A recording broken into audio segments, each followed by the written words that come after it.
प्रत्येक राज्यात फक्त त्यांच्या भाषेचाच मान राखला गेला पाहिजे। उद्या सर्व राज्यांमध्ये मराठी भाषा पहिलीपासून शिकवाल का? नाही ना।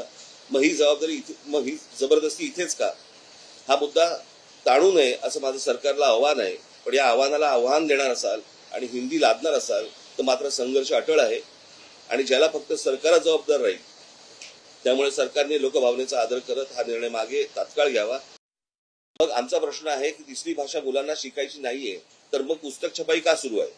माझ्या महाराष्ट्र सैनिकांच्या निदर्शनास आलं आहे की पुस्तक छपाई सुरू आहे याचा अर्थ सरकार छुप्या मार्गाने भाषा लादण्याचे उद्योग करणार असं दिसतंय। याला तुम्ही शाळांनी सहकार्य करू नका। मुलांवरती भाषा लादण्याचा सरकारचा प्रयत्न आहे जो हाणून पाडला पाहिजे। यात एक तर मुलांचं नुकसान आहे पण मराठी भाषेचं सर्वात जास्त नुकसान आहे। सरकार काय वरून जे सांगतील त्याच्या मागे घरंगळ जायला तयार आहे पण तुम्ही बळी पडू नका। तशी गरजच नाही आणि तुम्हाला सरकारकडून जबरदस्ती झाली तर आम्ही आहोत।